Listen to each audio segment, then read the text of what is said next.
Real એસ્ટેટમાં સૌથી મોટો challenge મારા હિસાબે કોઈ જ નહીં. તમારું મોસ્ટ ઇન્સ્પાયરિંગ લીડર કોણ છે? નરેન્દ્ર મોદી અને યોગેશ પટેલ.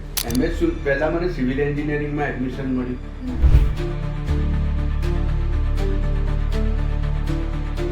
સર, વડોદરામાં હવે કઈ જગ્યા વિકાસના હોટસ્પોટ તરીકે બની રહી છે? બરોડામાં છે ને પોટેન્શિયલ બહુ છે. હું તો એવું કહું કે Baroda is the most potential city in the Gujarat. એનું રીઝન એવું છે કે એક તો સેન્ટ્રલાઇઝ લોકેશન, બીજું બરોડામાં સ્કોપ છે. હવે તો 75 મીટર રોડ જે છે એટલે એના બધા ઘણા બધા કારણો છે કે નેશનલ હાઈવે જે બન્યું, આખો નેશનલ હાઈવે હાઈટ એની જે વધારી, એના લીધે પાણી શહેરમાં થી બહાર જવાના બદલે અંદર આવવાનું શરૂ થયું. આજે આપણે પોડકાસ્ટમાં સ્પેશિયલ ગેસ્ટ છે મિસ્ટર મયંકભાઈ પટેલ, જે ક્રીડાઈ વડોદરાના પ્રેસિડેન્ટ રહી ચૂક્યા છે. હાલમાં એ ક્રીડાઈના વાઇસ ચેરમેન પણ છે. જે સત્યમ શિવમ ફાઉન્ડેશન છે અને જે સુવર્ણ સંકલ્પ ફાઉન્ડેશન છે, 111 ફૂટ જે શિવજીની પ્રતિમા બની છે સુરસાગર લેક પર, એમના પણ એ પ્રેસિડેન્ટ છે. તો આજે વિનહબ જે ગરબા થઈ રહ્યા છે વડોદરામાં, ફેમસ ગરબા, એમના એ પોતે ઓર્ગેનાઇઝર પણ છે. તો એવા શ્રી મિસ્ટર મયંકભાઈ પટેલનું હું મારા પોડકાસ્ટમાં દિલથી સ્વાગત કરું છું સર. નમસ્તે. Thank you so much sir, તમારો કિંમતી સમય મને આપવા બદલ. Thank you. મયંક સર, આજે આપણે તમારા બાળપણ વિશે જાણીશું, શૈક્ષણિક જીવન વિશે જાણીશું અને જોડે જોડે તમારી જે રિયલ જર્ની છે લાઈફની એના વિશે જાણીશું. બાળપણની વાત કરીએ તો એવું હતું કે બાળપણમાં એવું છે કે મેં શું કર્યું એ તો મને નથી ખબર, પણ આજે પણ જે બાળપણના મિત્રો છે મારી સાથે જોડાયેલા છે અને જે પેરેન્ટ્સ દ્વારા ત્યાંના ગામના લોકો જે વાત કરે કે હું સૌથી વધુ તોફાની અને ધમાલી છોકરો હતો અને ક્યારે પણ કોઈ બી વ્યક્તિને અટકચાળા કરવામાં ક્યાંય પાછો ના પડવું એ પ્રકારના સ્વભાવે હતો એવું લોકોનું માનવું છે. હું એવું માનું છું કે બહુ સિન્સિયર હતો. અને શૈક્ષણિક વાત કરીએ તો અત્યારે જે આરટીઓ છે દરજીપુરા ગામ, એ મારું ગામ છે અને ત્યાંથી લાલ બહાદુર શાસ્ત્રી વિદ્યાલય સંગમ, ત્યાં અમે ભણવા આવતા. મારા ફાધર રોજ સવારે સ્કૂટર લઈ અને મૂકવા આવતા અને લેવા આવતા. એ રીતે શિક્ષણ 12th સુધી ત્યાં કર્યું. પછી MS યુનિવર્સિટીમાં BScમાં એડમિશન લીધું. ત્યાં પણ એવું જ કહેવાય કે સૌથી તોફાની વ્યક્તિ તરીકે એક છાપ ઊભી થઈ હતી. પરંતુ એવું કહીશ કે આ શૈક્ષણિક જીવનમાં જેટલા મિત્રો મળ્યા એ આપણે એવું કહીએ કે શૈક્ષણિક જીવન દરમિયાન જે મિત્રો મળ્યા એનાથી જ વ્યાપારી જીવનની પણ શરૂઆત થઈ અને આજે પણ એ જ મિત્રો સાથે એ જ સંબંધો અને વ્યાપારિક સંબંધો પણ જળવાઈ રહેલા છે. અને એવું કહીએ કે ભગવાન ભોળાનાથની કૃપા કે મારા જેટલા પણ મિત્રો હતા એ આજે બધા જ સુખી છે. કોઈ એક પણ વ્યક્તિ એવો નથી કે જે વહેલો. અને બાકીની જર્ની કહીએ તો એવું છે કે દરેક વ્યક્તિની જર્ની ક્યાંક ને ક્યાંકથી એક સ્ક્રેચથી શરૂ થાય. મારી પણ જર્ની એ રીતે શરૂ થઈ એ પારિવારિક જે જરૂરિયાત, મોટો પરિવાર, ખેતી જે હતી એ ટોટલ એવું કહેવાય ને કે પાણી વગરની, એટલે કોઈએ ક્યાંકથી શરૂઆત કરવી પડે અને શરૂઆત રિયલ એસ્ટેટના ધંધામાંથી શરૂઆત કરી અને એવું સમજો કે દિવસના 20-20 કિલોમીટર ચાલીને આ જમીનના ધંધાની શરૂઆત કરી. 20 કિલોમીટર? જી હા, 20 કિલોમીટર દરજીપુરાથી લાલકોટ ન્યાય મંદિર કોર્ટ રોજ આવવાનું પણ ખરું અને જતા વખતે જો લેટ થઈ ગયા તો એ વખતે વ્હીકલ નહોતા મળતા, બહુ ઓછા હોય, તો આપણે અહીંયા ભૂતરી જાપાથી બસ પકડવી પડે. છેલ્લી બસ તમને જો રાત્રે 9 વાગે મિસ થઈ જાય તો પછી ચલતી કા નામ ગાડી સિવાય બીજું કંઈ નહીં. એ રીતે જર્નીની શરૂઆત કરી. જગદંબાની દયા આજે આપણે કોઈ સારા સ્ટેજ ઉપર પહોંચ્યા. તમારું રિયલ એસ્ટેટ ક્ષેત્રમાં સફર કેવી રીતે શરૂ થયું? રિયલ એસ્ટેટ ક્ષેત્રમાં સફર તો એ જ રીતે મેં આપને જે રીતે કીધું કે મારી શરૂઆત જ રિયલ એસ્ટેટમાં થઈ કે તમે સમજો કે પેલું કહેવાય કે ભાઈ ખેડૂતનો દીકરો ખેડૂત જ બને, તો હું ખેડૂતનો દીકરો જ હતો. ખેડૂતનો દીકરો હતો, જમીન હતી બાપ દાદાની, એમાં પાકતું કઈ જ નતું, પણ જમીન હતી એટલે જમીન સાથે જોડાયા એટલે રિયલ એસ્ટેટ સાથે જોડાઈ ગયા. ઓકે, એટલે એમ નાનપણથી પહેલેથી જ વિચાર્યું હતું કે મારે રિયલ એસ્ટેટમાં જવું ના, છે? એવું તો એવું નતું વિચાર્યું. તમે જોશો તો એવી છે, જર્ની એવી હતી કે જ્યારે MS પહેલા મને સિવિલ એન્જિનિયરિંગમાં એડમિશન મળ્યું, 10th પછી ડિપ્લોમામાં મળ્યું, ના ગયો. પછી 12th પાસ કર્યા પછી મને BE માં મળ્યું MS યુનિવર્સિટીમાં સિવિલ એન્જિનિયરિંગ, ના ગયો. એનું રીઝન એવું હતું, મને એવું હતું કે કોઈક જગ્યાએ સારું ભણી લઈએ અને નોકરી મળી જાય, એટલે મેથેમેટિક્સ સાથે BSc માં જો, એટલે પહેલા એમ એવું હતું કોઈ સારી જોબ મળી જાય એવું હતું. પણ આપણે એવું કહીએ ને કે લોકો સાથે જોડાતા ગયા અને એમાં આપણું એક્સપોઝર વધ્યું. આપણું એક્સપોઝર વધે એટલે નેચરલી એવું છે કે તમારું માઇન્ડ બી બ્રોડ થાય. એટલે નોકરી નહીં કરવાને બદલે આપણે લોકોને કેમ રોજગાર ના આપી શકીએ એ પોઝિશન લેવાનો વિચાર આવ્યો ને આપણે રિયલ એસ્ટેટ ક્ષેત્ર સાથે જોડાયા. અને આજે એવું કહીએ કે ભગવાનના આશીર્વાદ અને મિત્રોનો સહકાર એના કારણે આજે આપણે સક્સેસફુલ છીએ એવું કહી શકીએ, સંતુષ્ટ છીએ. સર, વડોદરામાં હવે કઈ કઈ જગ્યા વિકાસના હોટસ્પોટ તરીકે બની રહી છે? બરોડામાં છે ને પોટેન્શિયલ બહુ છે. હું તો એવું કહું કે Baroda is the most potential city in the Gujarat. એનું રીઝન એવું છે કે એક તો centralise location, ease of transport. તમે જુઓ તો રેલવે, વેસ્ટર્ન રેલવેનું હબ કહેવાય બરોડા. એરપોર્ટ, નેશનલ હાઈવે, અત્યારે આપણને નવો દિલ્હી મુંબઈ ફ્રેટ કોરિડોર મળ્યો અને બુલેટ ટ્રેન. આ બધી જ જે વસ્તુઓ છે એટલે ease of transport. Second thing કે સેન્ટ્રલી લોકેટેડ, એના લીધે શું થાય છે કે ઘણા બધા બિઝનેસીસ ડેવલપ થવાના શરૂ થશે. ટ્રાન્સપોર્ટેશન હબ તરીકે બરોડાને હું જોઈ રહ્યો છું. જે રીતે સેન્ટ્રલ ગવર્મેન્ટના પ્રોજેક્ટ આવ્યા છે, લોજિસ્ટિક પાર્ક જે બરોડામાં આવી રહ્યા છે, કન્ટેનર કોર્પોરેશન ઓફ CCI નું બહુ મોટું અહીંયા ડેવલપમેન્ટ ચાલી રહ્યું છે. એની સાથે સાથે રેલવે ફ્રેટ કોરિડોર પણ બન્યો. એટલે કન્ટેનર કોર્પોરેશનના આવવાથી લોજિસ્ટિક્સ બરોડા સૌથી એવું કહીએ તો ઇઝીએસ્ટ છે અને સેન્ટ્રલી છે.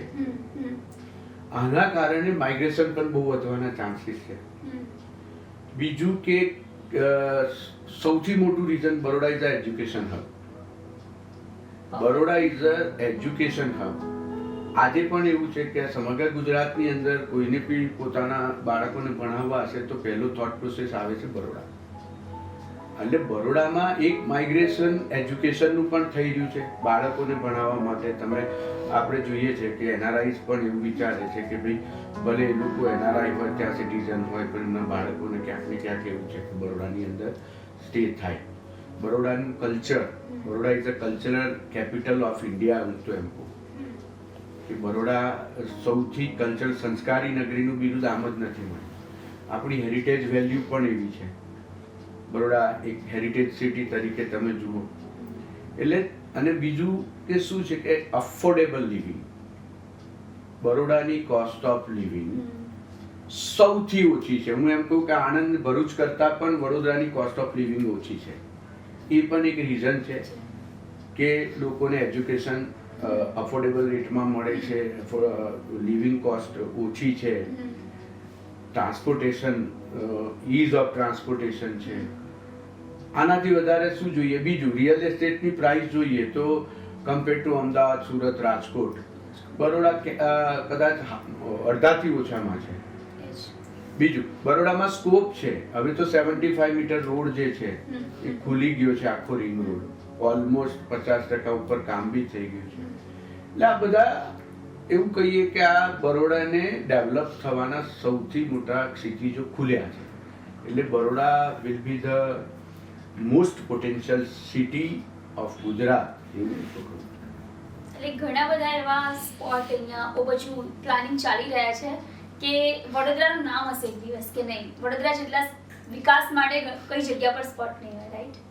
બરોડામાં હું તો એમ કહું છું કે બરોડા તો સૌથી વધારે વિકાસ થવો જોઈતો હતો, કેમ કે બરોડા શિક્ષા સંસ્કાર ની નગરી, હેરિટેજ આટલું છે, તો બરોડાનો વિકાસ થવો જોઈતો હતો.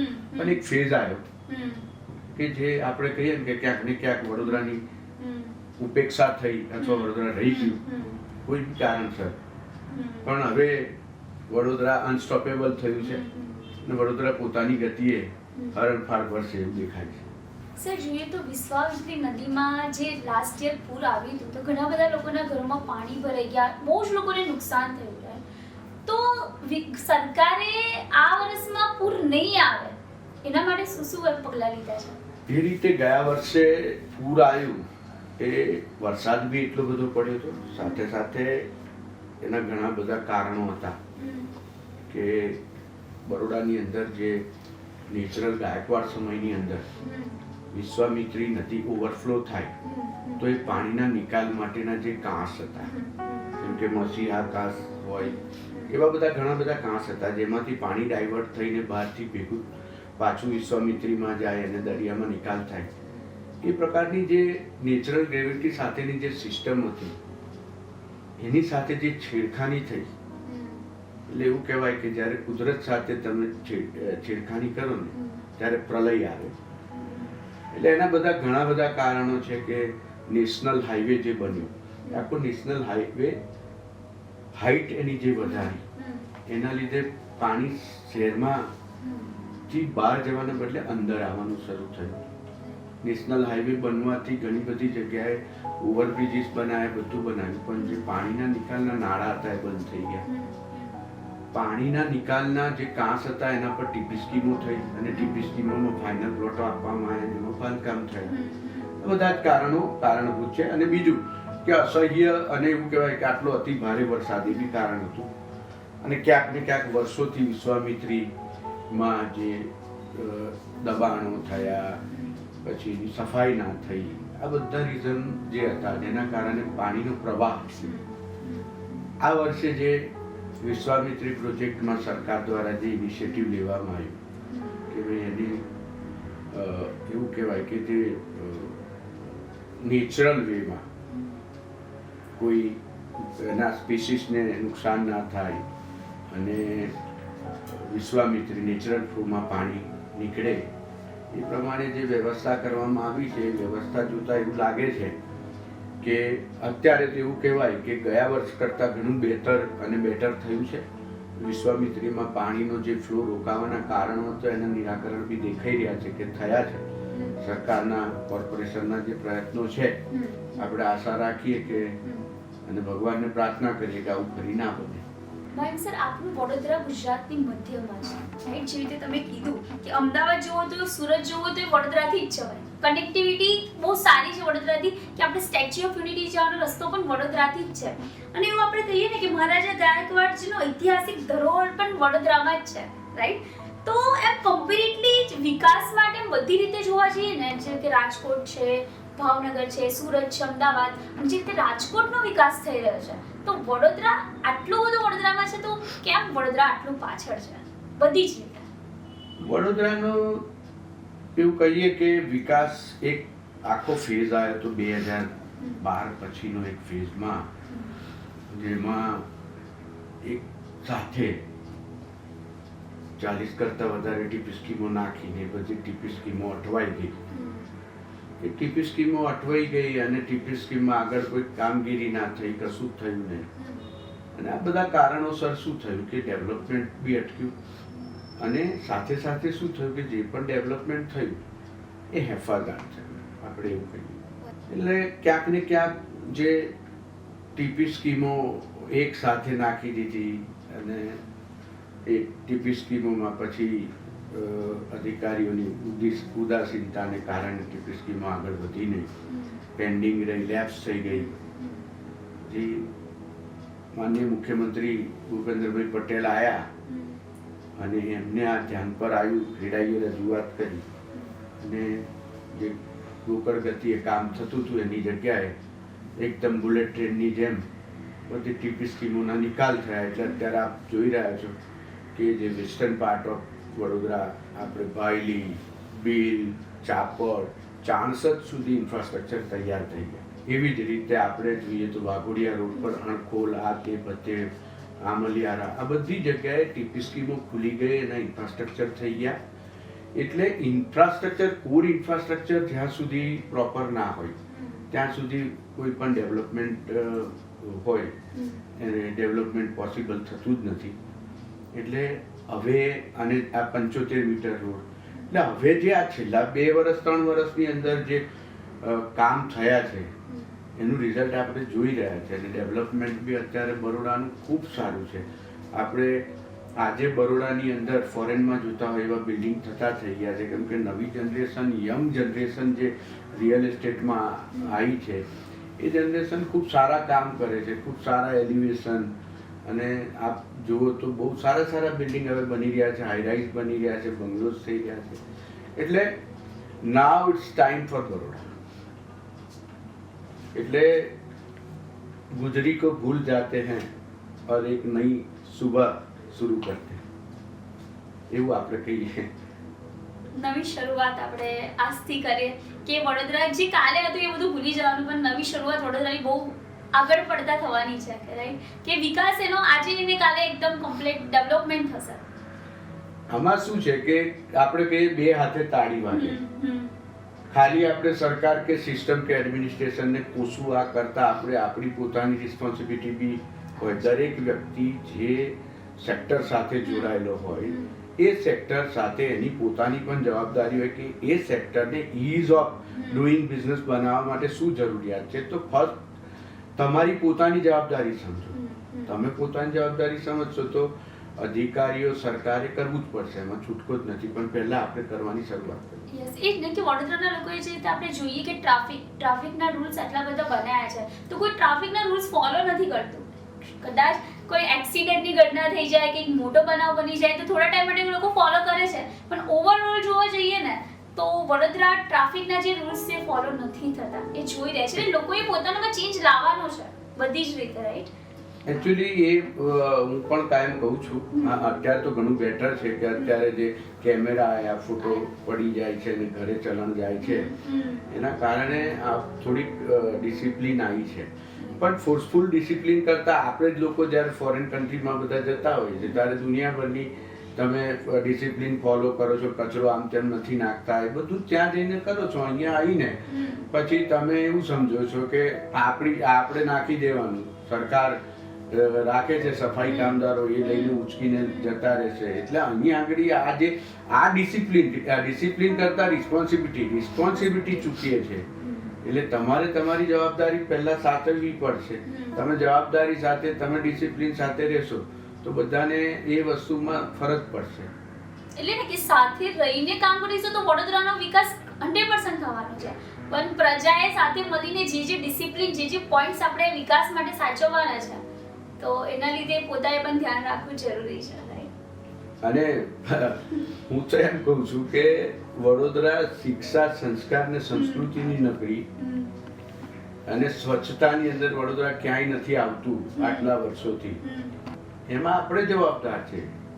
આપણે બીઈંગ અ બરોડિયન, આપણને પોતાને એવું થવું જોઈએ કે કેમ આવું.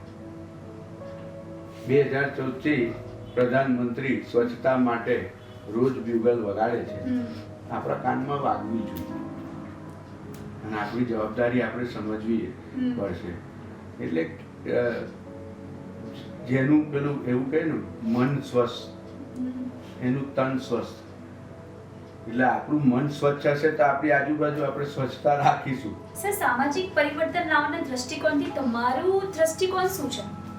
મારું દ્રષ્ટિકોણમાં ખાલી સામાજિક રીતે કેવું છે કે આપણે છે ને ખાલી, હું એમ કહું કે ખાલી નવરાત્રિ હોય કે શિવરાત્રિ હોય, ગણપતિ હોય, દિવાળી હોય, ત્યારે આપણું એક અલગ કલ્ચર હોય છે.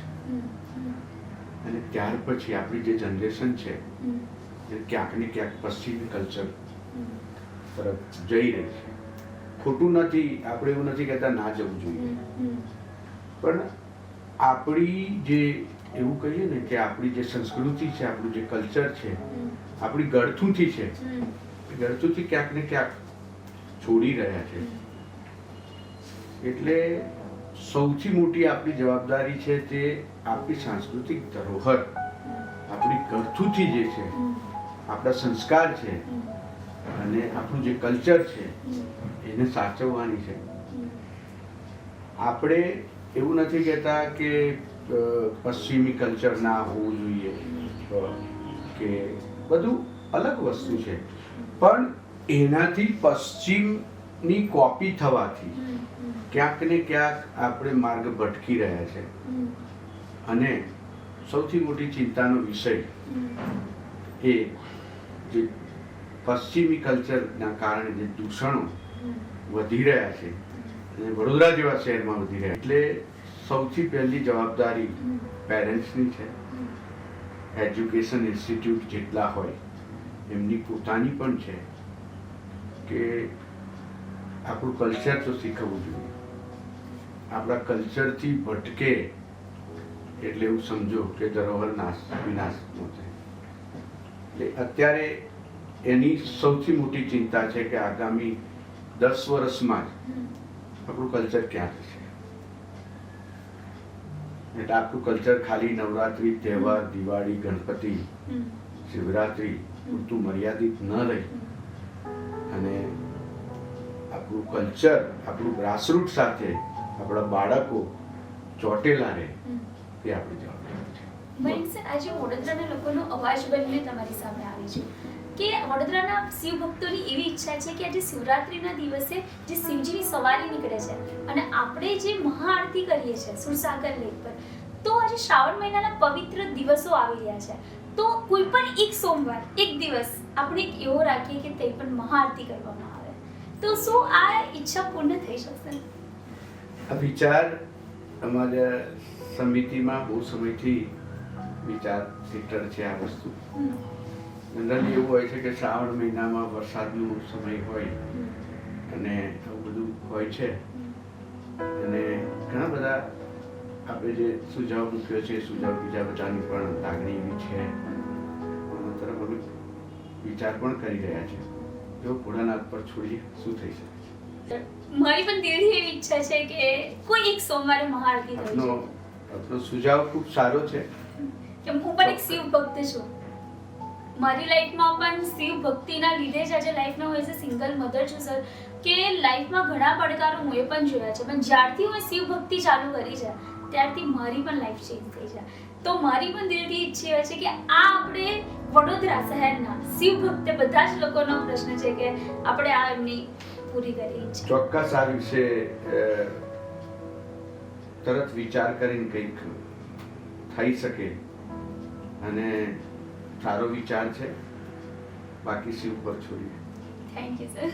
સર, એવું કોઈ પુસ્તક, એવું કોઈ મંત્ર, એવી કોઈ વ્યક્તિ કે તમારા જીવનને અસર કરી હોય? એટલે એવું તો કશું ચોક્કસ એટલા માટે ના કહી શકું કે કોઈ પુસ્તક, કેમ કે રીડિંગ મારી હોબી છે. સૌથી વધારે કદાચ મારો કોઈ શોખ હોય તો એ રીડિંગ છે. અને દરેક વસ્તુ, દરેક સભ્યતા, દરેક સિવિલાઇઝેશન, આ બધી જ વસ્તુ બહુ જ હું વાંચતો હોઉં છું. ધારો કે ઇઝરાયલ જેરુસલમનું આ વોર ચાલતું હોય તો મને ક્યુરિયોસિટી એવી થતી હોય કે આ વોરનું કારણ શું છે. તો ક્યાંક ને ક્યાંક આપણે જુઓ ને તો સભ્યતા અને સિવિલાઇઝેશન જ આ બધાનું કારણ હોય છે. એટલે મને બહુ વાંચવાનો શોખ છે. એટલે એ એક હોબી તરીકે, એક નોલેજ બુક તરીકે લેતો હું. પણ લાઈફની અંદર મેં તમને અગેન ફરી કહું છું કે મારા લાઈફની અંદર કોઈ પાત્રથી સૌથી વધારે ઇમ્પ્રેસ હોય તો યોગેશભાઈ પટેલ. એ મારા જીવનનું તમે મંત્ર ગણો, મૂળ મંત્ર ગણો કે પ્રેરણા સ્ત્રોત ગણો. યોગેશભાઈથી આપણને ઘણું એકદમ સિમ્પલ ગ્રાસ રૂટનો માણસ, કોઈ દોડ નહીં, કશું જ નહીં. અને એમની પાસેથી ઘણું બધું શીખ્યો છું લાઈફમાં. અને એમની પાસેથી એક જ વસ્તુ શીખ્યો છું કે કોઈ આડંબર નહીં. હું તો એમ કહું છું કે સફેદ પૂછધારી ખરેખર કોઈ બાવો હોય તો એ વડોદરાનું યોગેશભાઈ પટેલ છે. યોગેશભાઈ એવું કામ કર્યું છે ને કે કોઈએ ના કર્યું એવું કરી બતાવ્યું છે. એમનો સંકલ્પ જે હોય એ સિદ્ધ જ થાય. એટલે સંકલ્પ લે છે અને સિદ્ધ કરે છે. એમની પાસેથી એ શીખવાનું છે. એટલે મારા લાઈફમાં એ એવું કહેવાય કે બહુ જ ચેન્જિંગ પર્સનાલિટી છે. સર હું તમારે એક એવા ક્વેશ્ચન પૂછીશ કે તમારે ખાલી વર્ડ્સમાં આન્સર આપવાનો છે. બહુ એક્સપ્લેન વધારે નહીં, પણ શોર્ટમાં. ઓકે, રેપિડ ફાયર રાઉન્ડ આપણે. તમારું મનપસંદ શહેર? વડોદરા. ગ્રેટ. તમારા જીવનનો એવો કોઈ મંત્ર તે તમને ઓલવેઝ આગળ વધારે છે લાઈફમાં? મહેનત કરો, ફળની ચિંતા ના કરો. સમાજ સેવા કે એન્ટરપ્રિન્યોરશિપ? બંને. એન્ટરપ્રિનરશિપ ના હોય તો સમાજ સેવા થઈ જ ના શકે.